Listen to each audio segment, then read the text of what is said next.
네. 요거는 또 새로 나온 건데 요번에 한번 관심을 갖고서 구입을 한 거예요. 플레이즈라고. 아직 개봉을 하지 않았는데 이거는 스틱의 형태예요. 스틱의 형태인데 여기 이제 뭐 지원하는 OTT 서비스에 관련되는 부분들이 이렇게 나와 있죠. 나와 있는데 다른 제품들하고 크게 다르지는 않아요, 이 제품이. 그런데 제가 이거에 관심을 갖고 있는 거는 보통 OTT에 관심을 갖고 있는 사람들은 다양한 그 서비스를 동시에 사용을 하는 분들이 많더라고요. 네. 뭐 넷플릭스라던가 애플 TV라던가 또 디즈니 플러스라던가 이거를 한꺼번에 쓰는 사람들이 되게 많아요.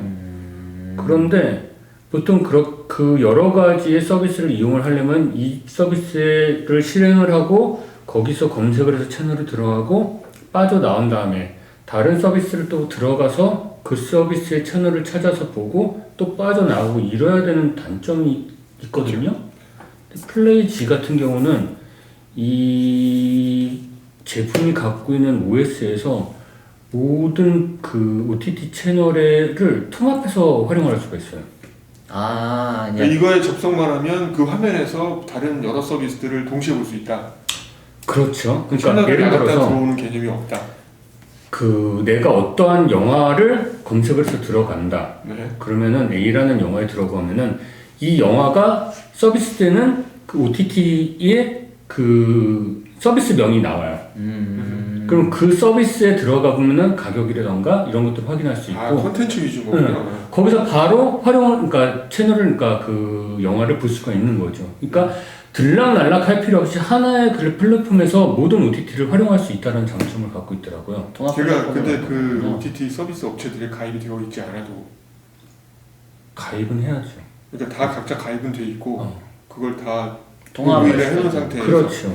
아. 가입은 별도로 해야죠. 그래서 이제 티빙을 굳이 들어가지 않더라도 이 플랫폼 안에서 티빙에 연동이 되어 연동이 있어서 되어 있는 이렇게 끌어서 볼 수가 있는 뭐 거죠. 애플 TV에서 구독하고 있는 그런 뭐 테드레소라든지 그런 걸 보고 싶다고 하면 그냥 바로 누르면 그렇죠. 구독 서비스가 됐을 때 바로 이 플랫폼 내에서 구동이 되는 이런 제품인 것 같아요. 그렇죠. 그러니까 여기에 나와 있는 그런 이제 플랫폼들을 모두 활용할 수 있는 거죠. 플레이지에서. 단점은 여기에 한 가지가 없어요. 넷플릭스가 없나? 넷플릭스가 없어요. 넷플릭스 인증을 못 받았다고 하더라고요. 그럼 넷플릭스는 사실 인증을 받지 못하면 네. 이제 해상도가 제대로 나오지 않잖아요. 그렇죠. 그래서 그거가 좀 단점이긴 한데 이 제품이 나온 게 SK 브로드밴드에서 나왔기 때문에 그래도 회사 자체가 인지도가 있으니까 뭐 차후에 뭐 넷플릭스와의 어떤 그 긴밀한 관계로 인하여 가능하지 않을까라는 생각은 갖고 있어요. 그래서 제가 지금 요새 관심을 갖고 있는 건 이 제품 정도고요. 언제 출시가 된 건가요? 출시된 지는 그렇게 제가 정확하게는 아는데 오래되지는 않았어요. 실제로 이제 헬로 구글이라고 적혀 있는 부분 보니까 이거는 크롬캐스트 기능도 있을 것 같고, 뭐 저도 이 제품 자체에 대해서는 저도 잘 알지 못하지만 돌비 오디오도 있고요. 지원되는 거 굉장히 많습니다. 한번 나중에 한번은 같이 오픈하는 것도 한번 같이 구경하고 싶네요. 네. 일단은 이렇게 이제 정말 뭐 말씀드리자면 이제 제품 자체가 있는 OTT죠. 이제 제품 자체가 있는 구독 서비스를 저희가 한번 둘러봤고요. 그리고 지금 말씀드린 대로 저희가 티빙이라든지 이런 이제 구독 서비스, 정말로 OTT 관련 왓챠라든지 넷플릭스라든지 이런 것들에 대해서도 한번 저희가 대화를 나눠볼 텐데요. 사실 대체로 넷플릭스는 이제는 거의 사람들이 많이 보다 보니까 이제 그런 유머도 있었잖아요. 같이 넷플릭스 보러 갈래? 라는 뭐 이제 사람이 그거 좋아하면 같이 넷플릭스 보러 갈래? 그게 과거로 치면 라면 먹고 갈래라는 비슷한 단어로 쓴다고 하더라고요. 그래서 넷플릭스라든지 티빙이라든지 뭐 티빙 보러 갈래? 이러지는 않으니까요. 넷플릭스가 뭐 보통 그 자리를 차지하고 있고, 그래서 저 같은 경우는 굉장히 이제 오래전부터 넷플릭스라든지 이런 OTT 관련된 서비스들을 굉장히 많이 사용하고 있는데요. 뭐 저도 이유야 있지만 저는 그저 각자 콘텐츠에 대해서 생각하는 의견들이 각자 다르다 보니까 이렇게 된 것 같아요. 어떻게 구독 서비스에서 어떤 사용하시는 것들이 또 OTT 관련해서 또 있으신가요? OTT는 넷플릭스가 국내 초창기 들어왔을 때 한 1년 정도 사용해 보고는 너무 거기에 얽매여 있는 것 같은 좀 느낌도 들고 또 어느 정도 보다 보니까 이제 추천을 해주잖아요. 네, 그죠. 추천해준 내용들이 돌고 도는 느낌도 좀 있고 그리고 제가 제 취향은 아니지만 다른 신선하고 재밌는 것들을 보고 싶어서 찾는데 어려움이 있고 한계가 느껴져서 넷플릭스가 좀 지루한 느낌이 들기 시작해서 취소를 했어요. 그러니까 이제 구독을 그만 끊어버리고 접고 다른 서비스를 해볼까 그랬는데 그 이후로 이제 저의 삶이 TV를 아예 안 보는 방식으로 바뀌어가면서 오히려 극단적으로 뭐 구독 서비스 OTT의 구독 서비스는 현재까지도 안 하고 있습니다만 최근에 월드컵 이슈 때문에 티빙이나 왓챠 내지는 그 예능 몇 가지 보고 싶은 것들이 있는데 유튜브에서 그 짤막짤막하게 나오는 짤 영상으로만 보다 보니까 이제 풀 이야기 전체 얘기가 궁금해져서 그 일반 TV에서는 실시간으로 나오니까 지난 걸 봐야 되는 상황이에요. 그렇죠. 저는 일단 지나간 이야기를 봐야 되는 재방을 봐야 되는 형태다 보니 티빙도 무난할 것 같고 또 MBC나 KBS나 SBS가 티빙에 잘 들어와 있지 않다 보니 특히 MBC가 왓챠를 이용을 해야 되나 라는 고민이 있어요. 이 고민의 결정적인 문제가 넷플릭스, 디즈니 플러스, 왓챠 뭐 이런 모든 서비스들이 거기서만 플레이가 되는 전용 콘텐츠들이 있어요. 앱과 콘텐츠들이 다. 네. 그러다 보니 그걸 보고 싶다면 그 플랫폼에 가입을 해야 되는데 가입해서 보려면 돈을 내야 되잖아요. 그러니까 5개를 보면 평균 OTT 서비스 비용으로만 한 6만 원, 거의 7만 원 넘게 나가요. 달마다. 굉장히 좀 고비용이고 제가 이용하는 콘텐츠의 전체 양에 비해서는 너무 비용을 많이 지불하는 게 아닌가라는 좀 의구심이 들어서 현재까지는 그 어디도 가입을 하고 있지는 않아요. 좀 더 두고 보다가 확률이 높은 서비스 한두 개만 선택을 해서 볼 예정인데 이런 현상이 현재 미국에서도 일어나고 있습니다. 미국에만 서비스가 10개가 넘게 있는데 그 중에 5개 정도가 상위 탑 클래스거든요. 근데 물론 넷플릭스가 당연 1위이긴 하지만 점유율 면에서 1위이긴 하지만 가장 높은 점유율이라고 해도 다른 2, 3위 서비스들하고 아주 큰 차이가 나지는 않아요. 아마존 프라임이라든지 네, 전용 서비스들이 있기 때문에 전용 콘텐츠들이 있기 때문인데 이 사람들도 이게 고민이랍니다.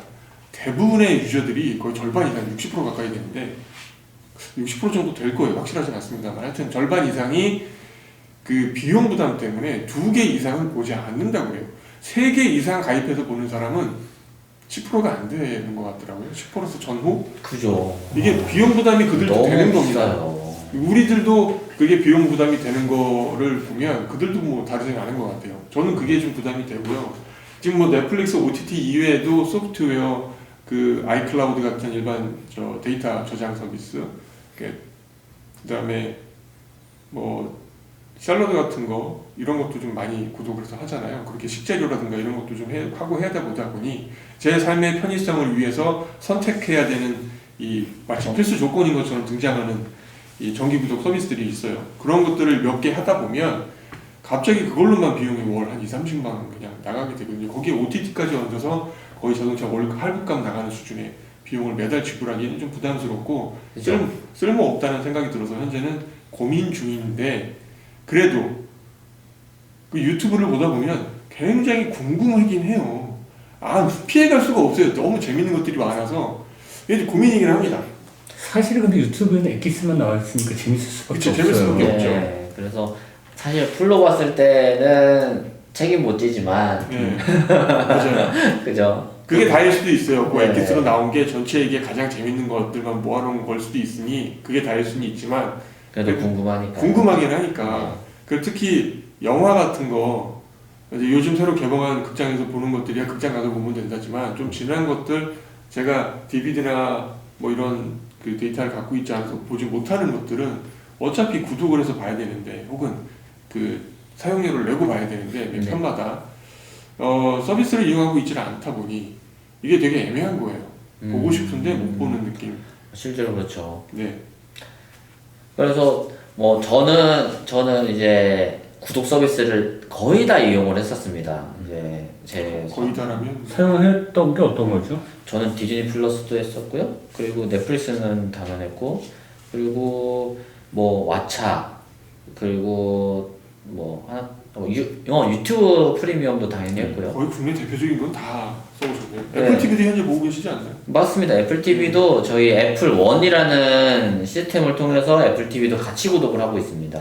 그래서 저는 제품들을 대체로 다 사용하고 있어요. 그러다 보니까 저는 이제 그게 뭐 오히려 저는 당연하다 좀 생각을 해요. 왜냐하면 뭐 영화도 그렇잖아요. 영화도 먼저 보기 전에 보다가 나왔다고 환불해주고 그러거나 그러진 않기 그렇지 않죠. 때문에 네. 저는 개인적으로 그렇기 때문에 저는 당연히 돈을 내고 이 영상이라든지 콘텐츠라든지 이런 걸 즐긴다는 가정하에 저는 이렇게 구독 서비스를 많이 이용을 했는데요.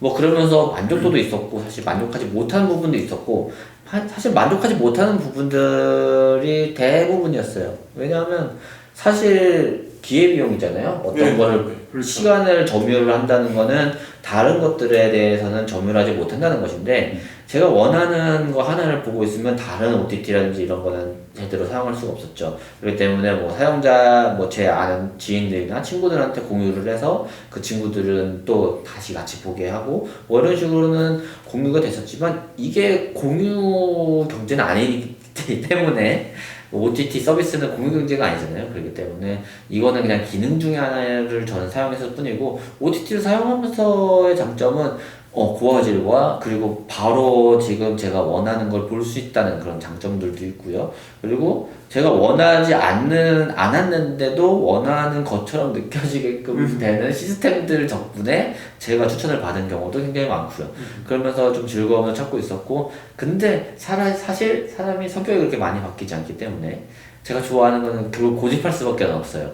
그러다 보니까 하나하나 쳐내면서 저도 이제 구독 서비스를 이제 많이 이제 해지하고 있는데, 뭐 일단 구독 서비스 관련돼서 이렇게 OTT만 저희가 얘기를 했지만 저희가 처음에 말씀을 드린 대로 구독에 대한 거는 굉장히 많습니다. 방금도 그러니까 애플 원이라는 구독 서비스 내에 애플 이제 TV가 들어있는 것처럼 다른 서비스들도 그렇게 섞여 있는 부분들도 많다는 거죠. 구글 뭐 드라이브라든지 뭐 예전에는 메가라는 뭐 드라이브 공유 이제 드랍박스라는 것도 있었고요. 클라우드 드라이브들이 굉장히 많았죠. 그리고 원노트 뭐 이용할 때도 이제 원노트라든지 뭐 오피스라든지 이런 거 결제를 하면 원드라이브를 몇 기가를 준다라든지 이런 식으로 클라우드 서비스를 계속 이용하게끔 저희한테 유도를 했었는데 점점 그것도 축소가 되는 것 같아요. 그런 이제 저희한테 제공해주는 기본적인 사이즈들이 점점 사용자가 많아지다 보니까 그런 건지 아니면 이 기업들의 정책인지는 모르겠지만 이제 점점 용량이 축소되면서 느껴지는 사람들의 압박감과 감정들이 점점 비용 상승의 원인이 되는 거라고 저는 생각을 합니다.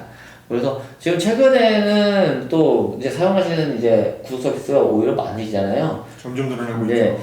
구독 서비스에 OTT를 제한하지 않고 구독 서비스 자체로만 봤을 때는 굉장히 점점 더 많아지고 있습니다. 왜냐하면 어떻게 생각하세요? 그런 지금 그 이제 어떤 기사에 보니까 물론 이제 과거에 그 조사를 할 때도 잠깐 보긴 했는데 전 세계에 있는 대부분의 기업들이 그 형태가 어떻든 뭘 팔든 뭘 만들든 상관없이 구독 서비스를 하겠다고 답한 이 관계자들이 거의 대다수라고 얘기를 하고요. 실제 통계에도 75%가 넘는 기업들이 구독 서비스로 전향할 의사가 있다, 또 하고 있다 이렇게 답을 했다고 그래요.